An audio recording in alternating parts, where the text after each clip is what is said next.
Hello दोस्तों, मैं आपका गाइड आपका दोस्त अनुराग पांडे और अब देख रहे हैं हमारा यूट्यूब चैनल। भारत का संविधान चल रहा है जिसमें हमने पिछले वीडियोज में आपातकाल कंप्लीट किया है।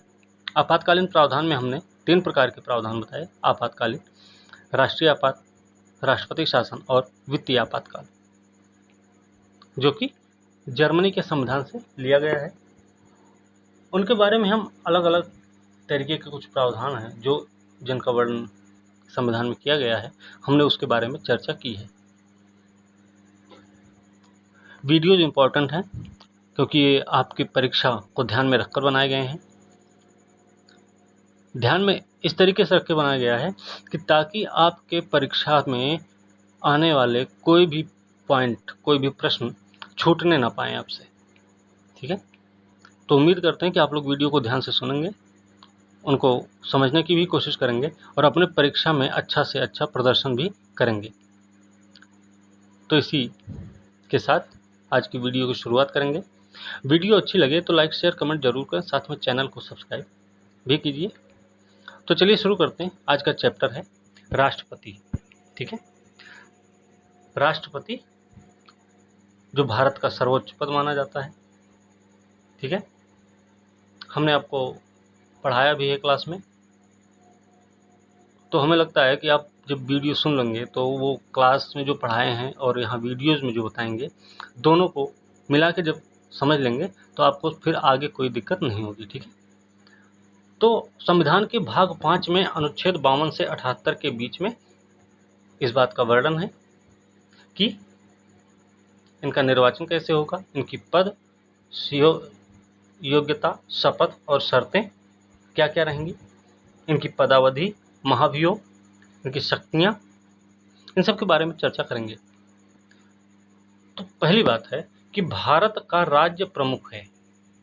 राष्ट्रपति का जो पद होता है वो भारत के राज्य प्रमुख का पद होता है, पहली चीज है। दूसरा है कि अब भारत का पहला नागरिक है। साथ में याद रखना कि राष्ट्रपति का जो पद है वो राष्ट्र की एकता, अखंडता और सुदृढ़ता का प्रतीक माना जाता है। ठीक है, लाइन टू लाइन चलेंगे, हम ज़्यादा कुछ नहीं एक्स्ट्रा बताएंगे आपको, क्योंकि ज़्यादा कुछ बताने से आप कंफ्यूज भी हो जाते हैं वहाँ पे। तो लाइन टू लाइन ही चलेंगे, उससे ज़्यादा कुछ नहीं करेंगे। ठीक है, थोड़ा बहुत होगा तो हम समझा देंगे। आगे हम देखेंगे निर्वाचन अनुच्छेद 54 में दिया गया है। याद रखना, अनुच्छेद 54 में निर्वाचन की पद्धति दी गई है। तो उसमें क्या है, निर्वाचन में हमको भी पता है और आपको भी पता है कि संसद के दोनों सदनों के निर्वाचित सदस्य तथा राज्यों की विधानसभाओं के निर्वाचित सदस्य इनके निर्वाचन में भाग लेते हैं। ध्यान रहे कि राज्यों की विधान परिषद के सदस्य नहीं शामिल होते और साथ में जो मनोनीत सदस्य होते हैं, चाहे लोकसभा मतलब संसद में हो या चाहे विधानसभा में हो, ये सब राष्ट्रपति के निर्वाचन में भाग नहीं लेते हैं। ठीक है, तो संसद के दोनों सदनों के निर्वाचित सदस्य भाग लेते हैं वही, और राज्य विधानसभा के निर्वाचित सदस्य भी भाग लेते हैं। ध्यान रखना कि यहाँ पर केंद्र शासित प्रदेश भी हैं। कौन कौन से हैं? दिल्ली है, पुडुचेरी और जम्मू कश्मीर। विधानसभा के भी सदस्य भाग लेंगे। ठीक है, निर्वाचित सदस्य जो होंगे भाई। जबकि संसद, विधानसभा के हमने बताया था मनोनीत सदस्य और विधान परिषद या उच्च सदन भी आ सकता है वहां पे। याद रखना, राज्यों का उच्च सदन के सदस्य जो होते हैं वो राष्ट्रपति के निर्वाचन में भाग नहीं लेते हैं। बात यहां तक क्लियर हुई होगी आपको। ठीक है, अब एक बात और है, आपको भी पता है कि राष्ट्रपति का जो चुनाव होता है वो कैसे, एकल संक्रमणीय मत पद्धति, हस्तांतरणीय मत प्रणाली के द्वारा होता है। ठीक है, तो इसमें क्या है कि इसमें अगर उम्मीदवारों की संख्या 2 से अधिक होती है, तो राष्ट्रपति के चुनाव में स्थानांतरण की प्रक्रिया अपनाई जाती है।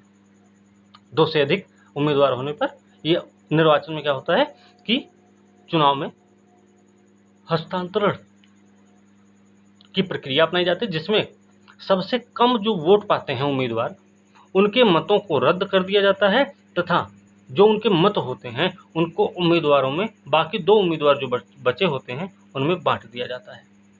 और यह प्रक्रिया कब तक चलती है? यह प्रक्रिया चलती है अंतिम परिणाम आने तक। याद रखना, यह प्रक्रिया अंतिम परिणाम आने तक चलती ही रहती है। ठीक है। राष्ट्रपति चुनाव से संबंधित सभी विवादों की जांच और फैसला कौन करता है? तो याद रखना, उच्चतम न्यायालय में होता है। सभी विवादों, राष्ट्रपति चुनाव से संबंधित सभी विवादों की जांच और उसके फैसले जो होते हैं वो उच्चतम न्यायालय में होते हैं। और ये भी याद रखना कि उच्चतम न्यायालय के जो निर्णय होंगे वो अंतिम होंगे, फिर उसके आगे कोई बहस नहीं होगी। ठीक है, याद ये भी रखना। एक चीज और याद रखना कि राष्ट्रपति के चुनाव को इस आधार पर चुनौती नहीं दी जा सकती है कि उस समय निर्वाचक मंडल अपूर्ण था। निर्वाचक मंडल अपूर्ण होने की स्थिति में राष्ट्रपति के चुनाव को चुनौती नहीं दी जा सकती है। बात समझ में आ गई है कि निर्वाचक मंडल अगर अपूर्ण है तो राष्ट्रपति चुनाव को चुनौती नहीं दी जाएगी। ये भी ध्यान रखना है। इसी के साथ में ध्यान ये भी रखना है कि यदि उच्चतम न्यायालय के द्वारा किसी व्यक्ति की राष्ट्रपति की नियुक्ति को अवैध, इलीगल घोषित कर दिया जाए, अगर यह उच्चतम न्यायालय के द्वारा किसी व्यक्ति की राष्ट्रपति की जो नियुक्ति है उसको अगर अवैध घोषित कर दिया जाए या इलीगल घोषित कर दिया जाए, तो भैया याद रखना कि उससे पहले जो भी काम किए गए होंगे वो सारे के सारे वैध माने जाएंगे, अवैध नहीं माने जाएंगे। ठीक है। अगर उच्चतम न्यायालय ने राष्ट्रपति के चुनाव को अवैध घोषित कर दिया है तो याद रखना कि उच्चतम न्यायालय के द्वारा घोषित किए गए राष्ट्रपति के चुनाव के अवैध होने के बाद भी उनके द्वारा किए गए पहले जो काम हैं उनको अवैध नहीं माना जाएगा, वो वैध ही रहेंगे। ठीक है। अब देखिए अनुच्छेद 55 में क्या है। अनुच्छेद 55 में प्रक्रिया है कि कैसी प्रक्रिया होनी चाहिए चुनाव की।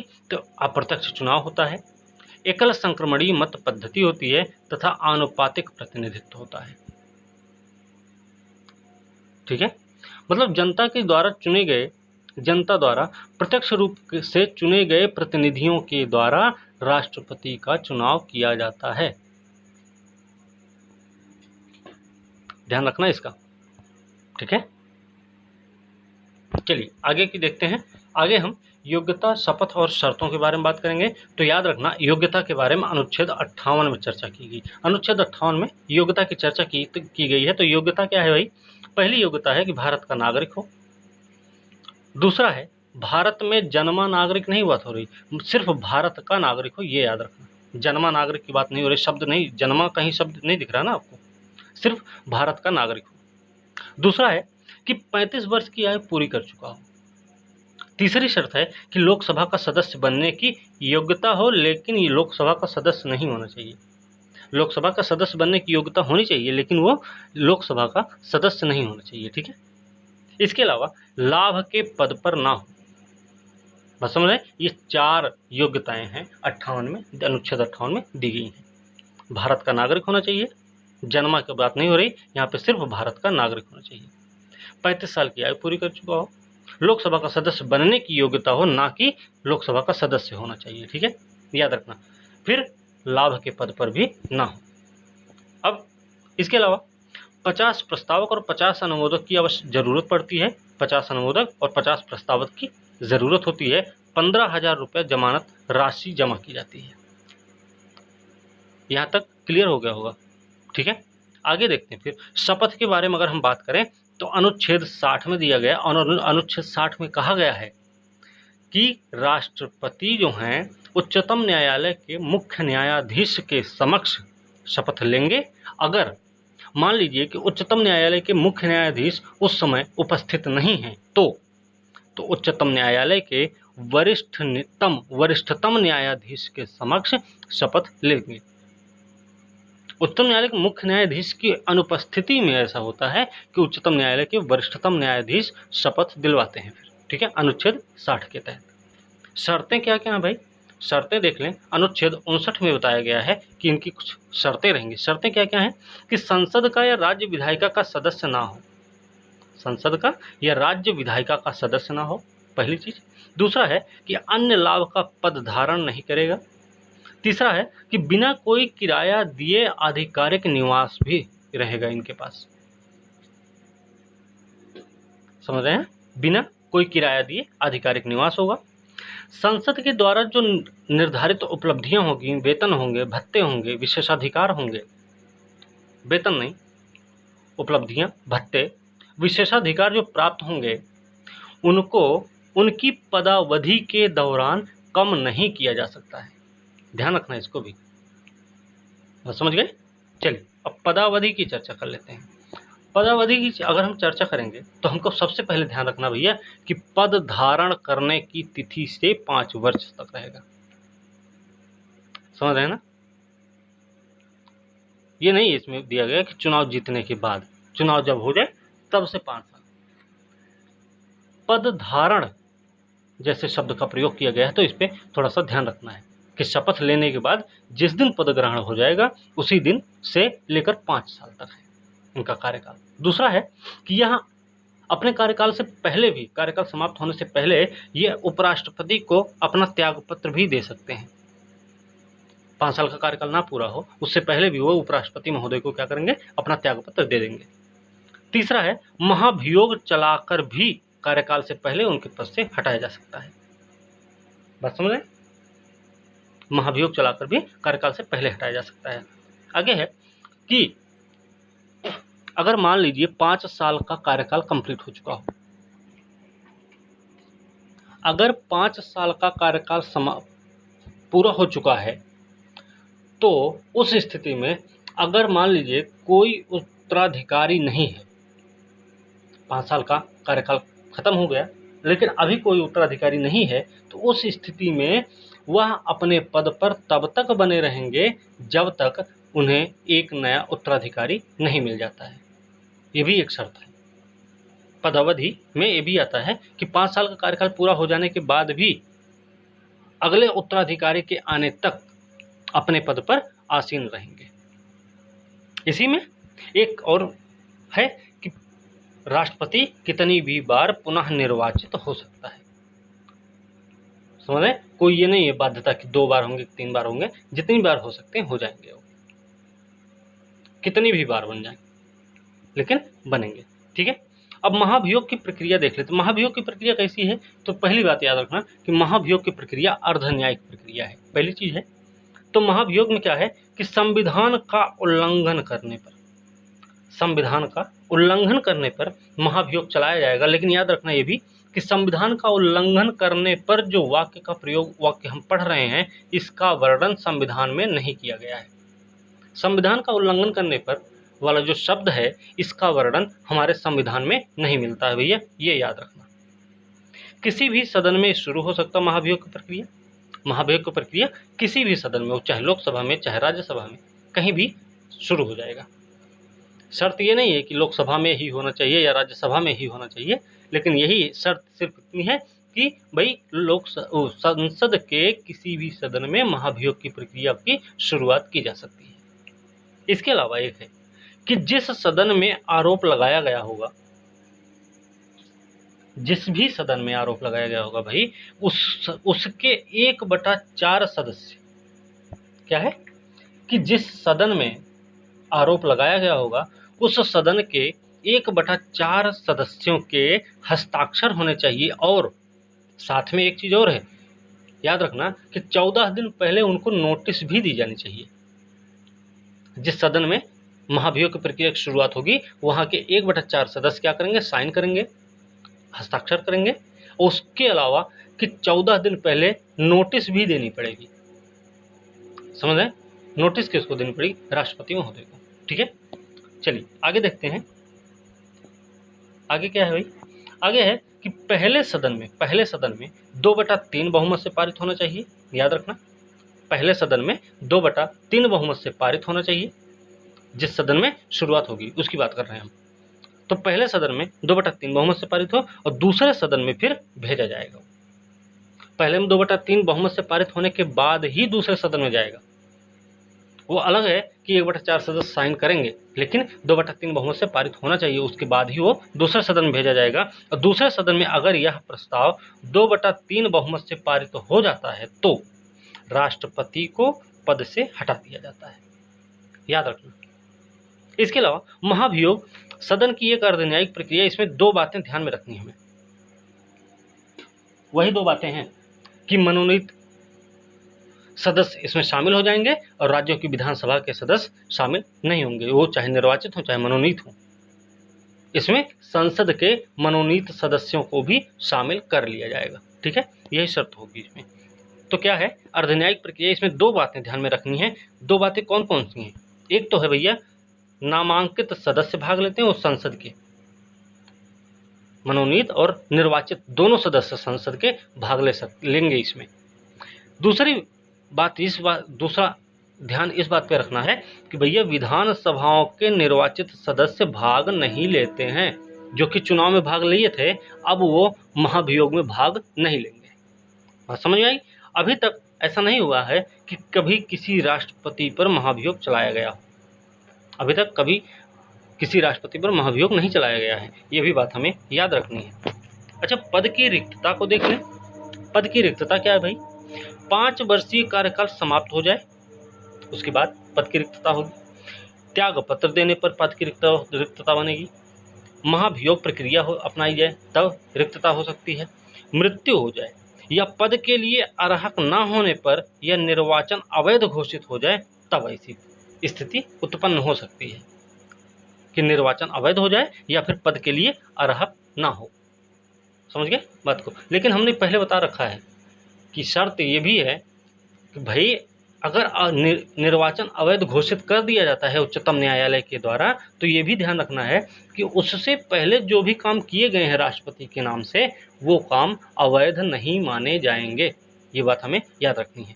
ठीक है भाई, चलिए अब राष्ट्रपति की हम शक्तियों की बात करें और उनके कर्तव्य की बात करें, तो सबसे पहले हम ध्यान रखेंगे कार्यकारी शक्तियों की। कार्यकारी शक्तियों की जब हम बात करेंगे तो सबसे पहले हमें ध्यान आएगा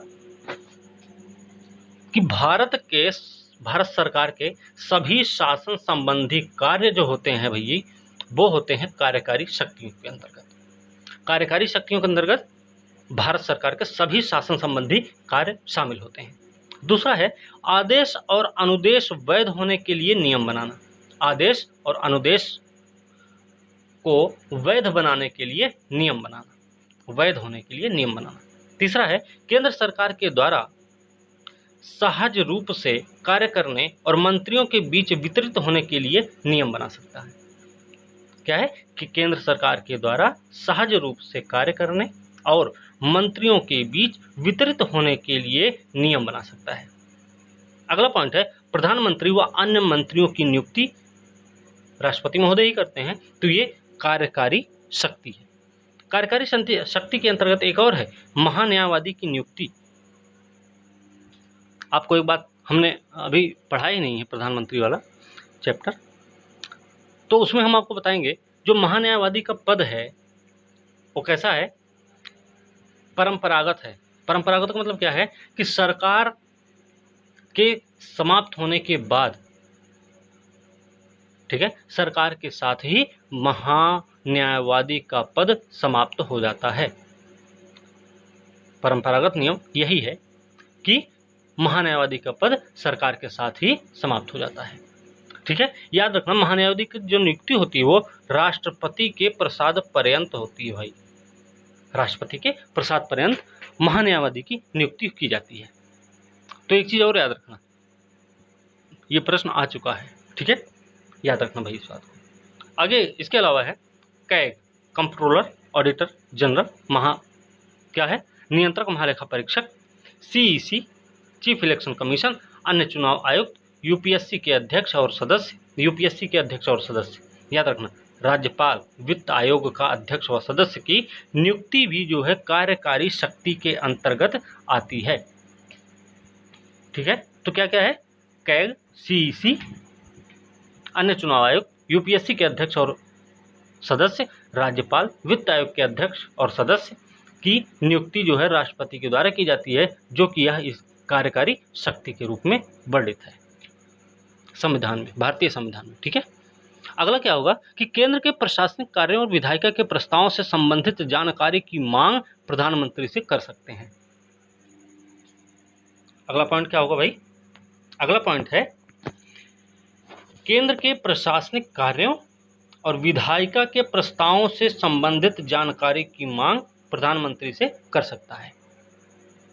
कि केंद्र के प्रशासनिक कार्य होंगे और विधायिका के प्रस्तावों से संबंधित जो भी जानकारी होगी उसकी मांग वो प्रधानमंत्री से कर सकते हैं। ठीक है, अगला पॉइंट है एससी एसटी व अन्य पिछड़ा वर्ग के लिए आयोग की नियुक्ति भी करने का प्रावधान कार्यकारी शक्ति के अंतर्गत राष्ट्रपति के दायरे में आता है।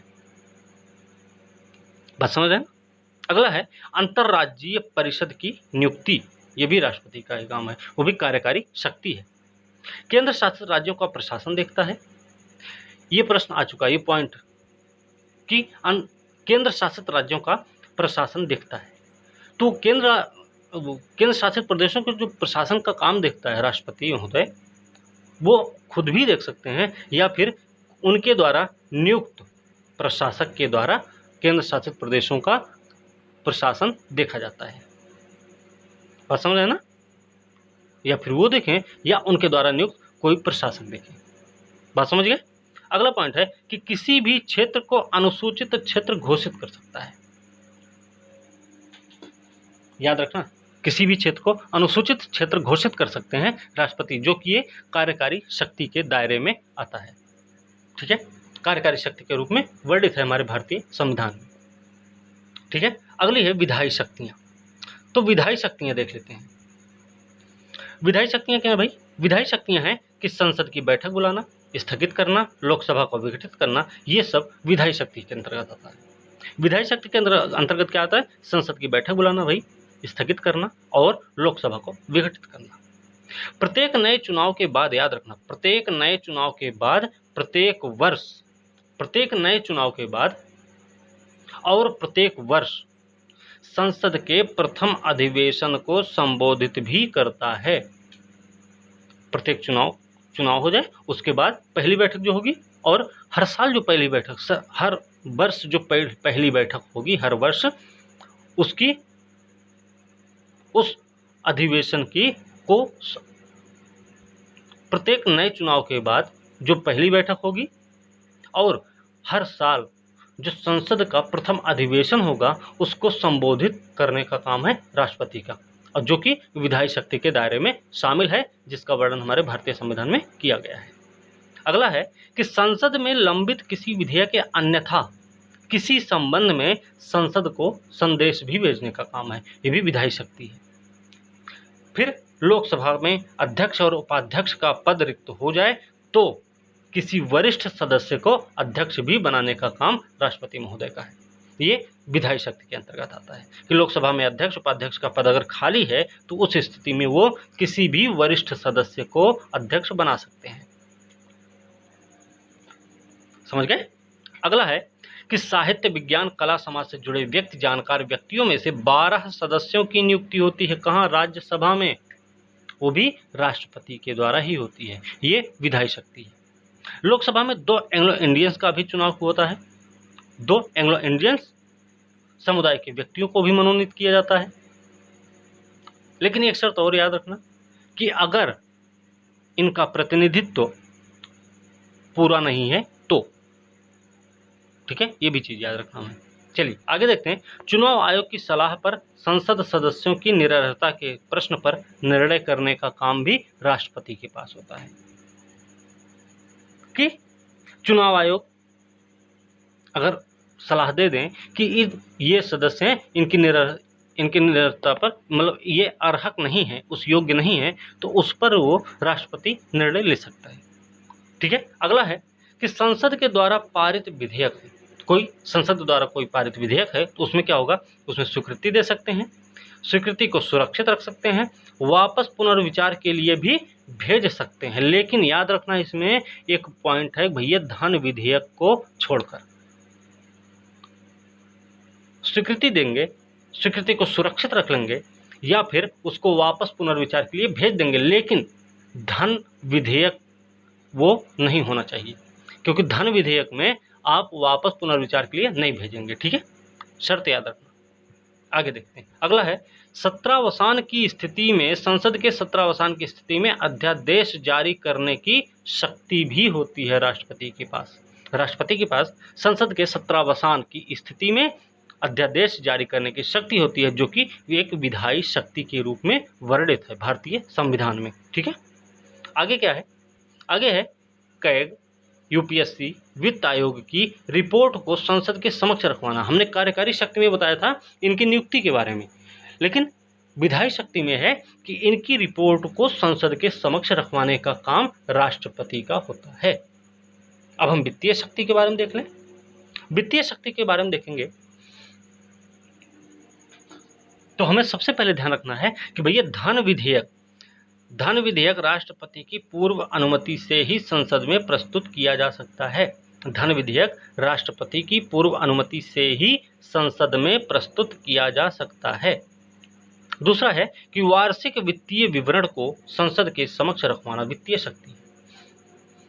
वित्तीय शक्ति है कि वार्षिक वित्तीय विवरण को संसद के समक्ष रखवाना।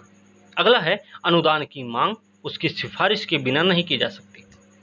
मतलब अनुदान की मांग जो होगी वो राष्ट्रपति की सिफारिश के बिना नहीं हो सकती है। अगला है कि भारत की आकस्मिक निधि से किसी अदृश्य व्यय के लिए अग्रिम भुगतान की व्यवस्था करना।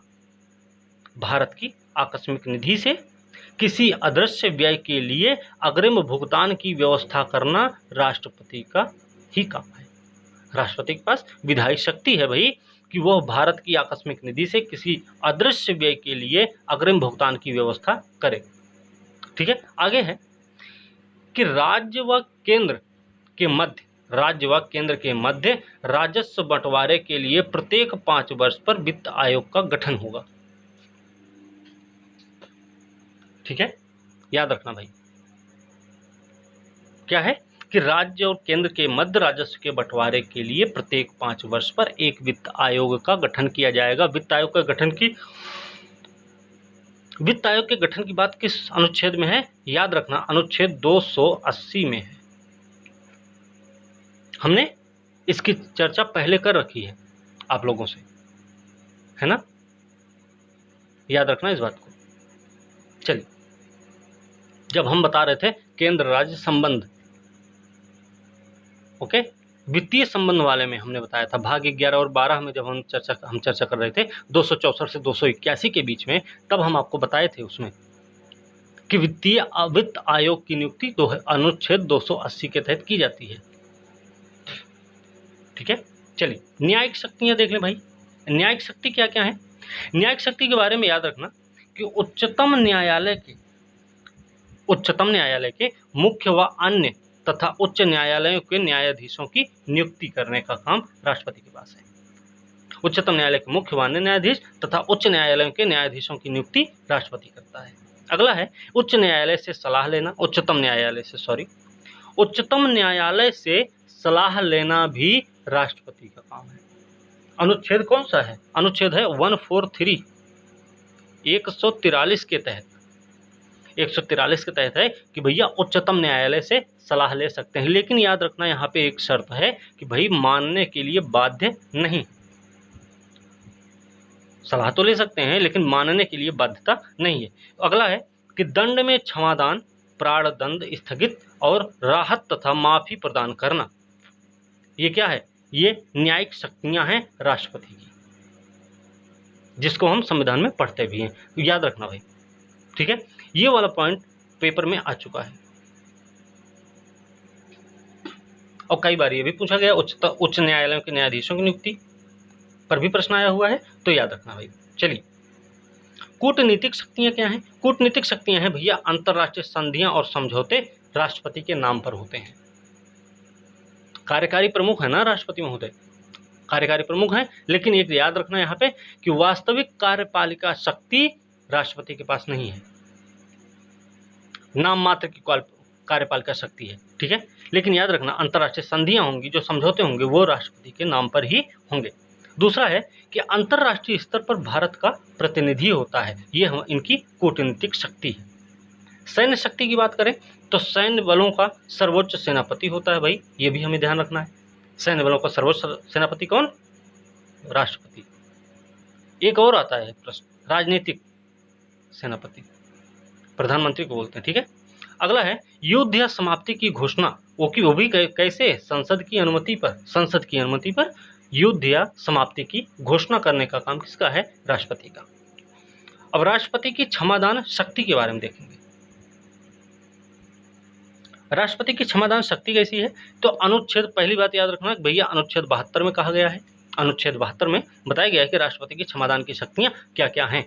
तो पहले एक चीज है कि संघीय विधि के विरुद्ध किसी अपराध में दिए गए दंड में, संघीय विधि के विरुद्ध किसी अपराध में दिए गए दंड में। दूसरा है सैन्य न्यायालय द्वारा दिए गए दंड में। इसके अलावा यदि दंड का स्वरूप मृत्यु दंड हो तो भैया राष्ट्रपति की क्षमादान की शक्तियां अनुच्छेद 72 में वर्णित की गई हैं। तो इसमें क्या है कि संघीय विधि के विरुद्ध किसी अपराध में दिए गए दंड में और सैन्य न्यायालय द्वारा दिए गए दंड में। ठीक है, तो याद रखना भाई ये बात। आगे है यदि दंड का स्वरूप मृत्यु दंड है तो, यदि दंड का स्वरूप मृत्यु दंड है तो उस स्थिति में क्या होगा? क्षमा हो सकता है, क्षमा कर सकता है अगला आदमी, मतलब राष्ट्रपति क्षमा दे सकते हैं। कैसे? क्षमा का मतलब क्या है? पूर्णतः मुक्त। याद रखना इनके अर्थ भी, इनके मायने भी पूछे गए हैं पेपर में, कई बार ऐसा पूछा गया है इनके मायने क्या क्या हैं। किसका मतलब दंड के स्वरूप में बदलाव होता है, किसका मतलब पूर्णतः मुक्त होता है, ठीक है, या किसका मतलब दंड की प्रकृति में परिवर्तन किए बिना उसकी अवधि कम कर की जा सकती है। ठीक है, तो भैया क्षमा, पूर्णतः मुक्त हो जाएगा आदमी। लघुकरण, दंड के स्वरूप में थोड़ा सा बदलाव कर दिया जाएगा, लघुकरण। परिहार, परिहार की जब यहाँ पे चर्चा होगी तो याद रखना कि दंड की प्रकृति में परिवर्तन किए बिना उसकी अवधि कम हो जाएगी। दंड की प्रकृति में परिवर्तन नहीं होगा लेकिन उसकी अवधि कम हो जाएगी, परिहार का मतलब है। विराम का मतलब, विराम का मतलब है भाई कि मूल रूप से जो दी गई सजा होगी उसको किसी विशेष परिस्थिति में कम कर दिया जाएगा।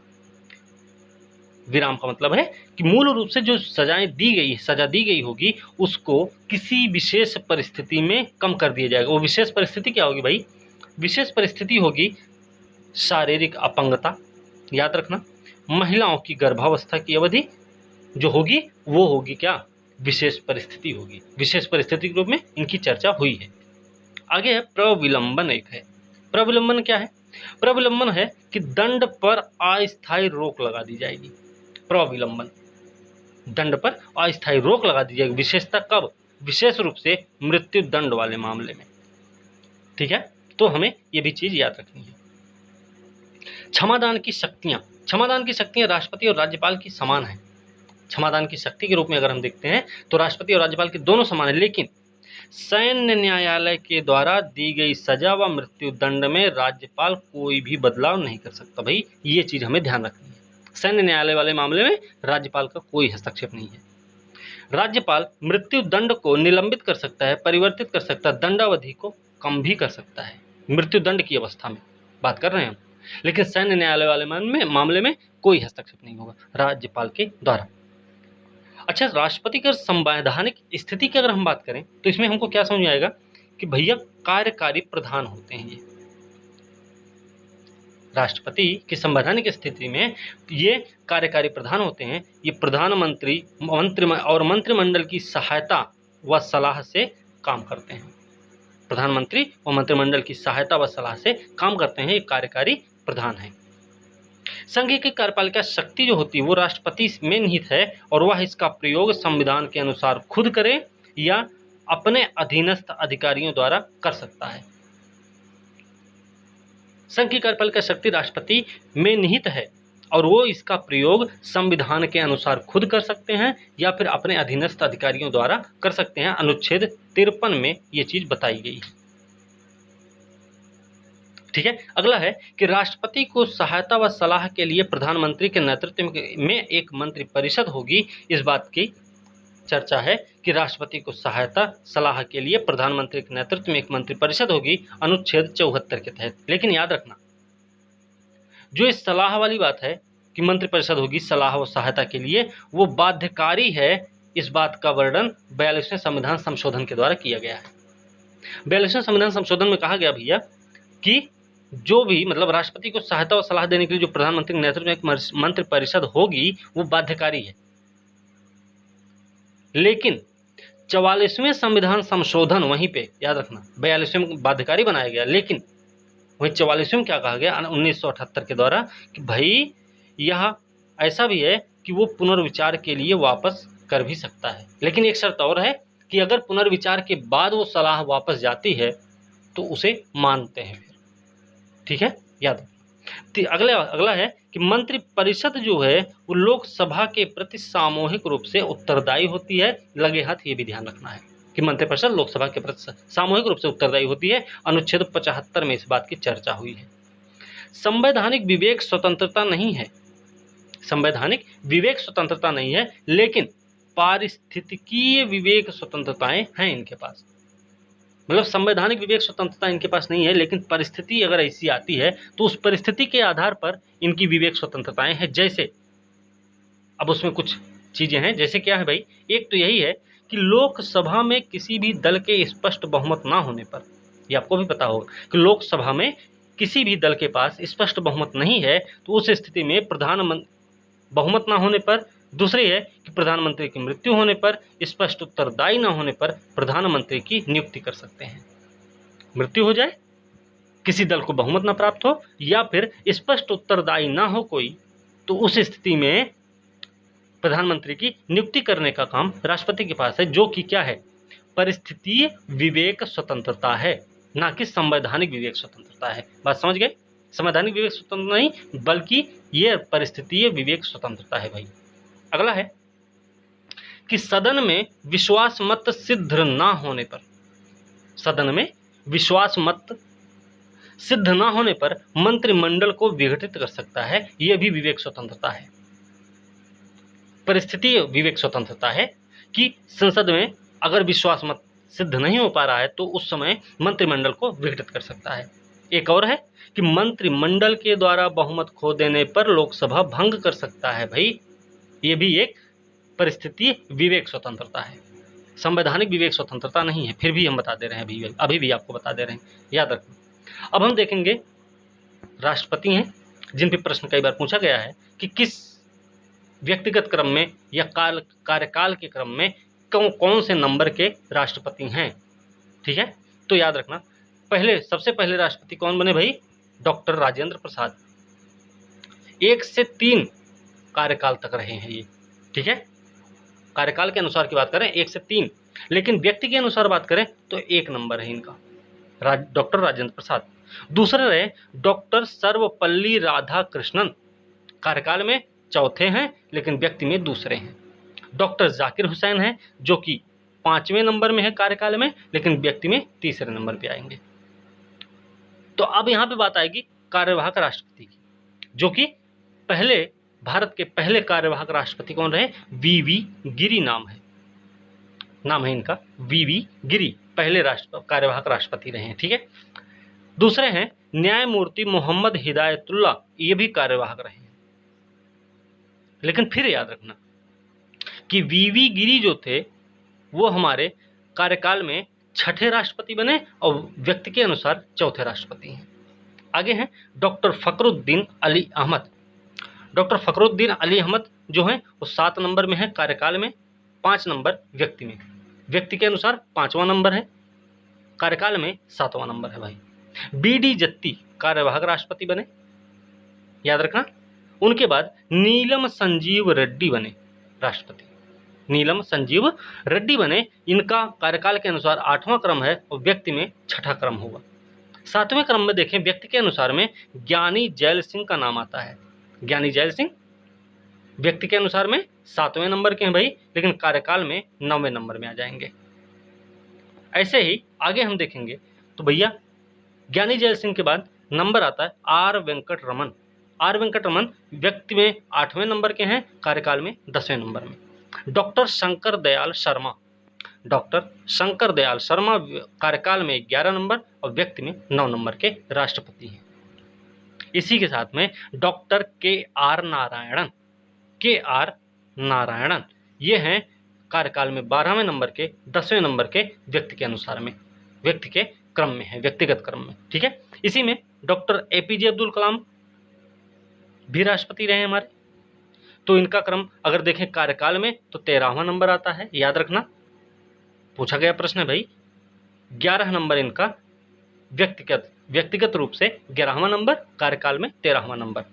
अब ये चलता रहेगा, कार्यकाल में 14, व्यक्ति में 12, ठीक है, इसी तरीके से रहेगा। प्रतिभा देवी सिंह पाटिल हमारे राष्ट्रपति रही, भारत की पहली महिला राष्ट्रपति बनी, पहली महिला राष्ट्रपति होने का इनको सम्मान प्राप्त हुआ।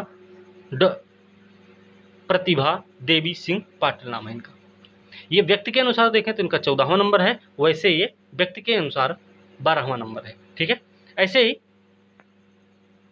प्रणब मुखर्जी, प्रणबदा, ठीक है, डॉक्टर प्रणब मुखर्जी, ये राष्ट्रपति रहे 15 नंबर के कार्यकाल के अनुसार, लेकिन व्यक्ति के अनुसार हैं 13 नंबर के। एक और है महामहिम, वर्तमान में जो है हमारे, नाम है उनका भैया रामनाथ कोविंद, महामहिम रामनाथ कोविंद, कोविंद नाम है इनका। ये व्यक्ति के अनुसार 14 नंबर के हैं और ये 16 नंबर में कार्यकाल के अनुसार हैं। तो प्रश्न याद रखना कि व्यक्ति के अनुसार पूछा जाए कि कार्यकाल के अनुसार, उसमें हमें थोड़ा सा ध्यान रखने की जरूरत है, ठीक है भाई।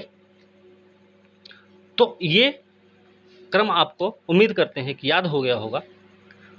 इसी के साथ थोड़ा सा आगे और देख लेते हैं, अभी है, अब इसमें हम देखेंगे कि 70वें संविधान, जो हम दिल्ली और पुडुचेरी की बात कर रहे थे, वहाँ पे जम्मू कश्मीर की बात किए थे, तो याद रखना कि भैया 70वें संविधान संशोधन के द्वारा दिल्ली और पुडुचेरी विधानसभा के सदस्यों को राष्ट्रपति चुनाव के निर्वाचक मंडल में शामिल किया गया 1992 में।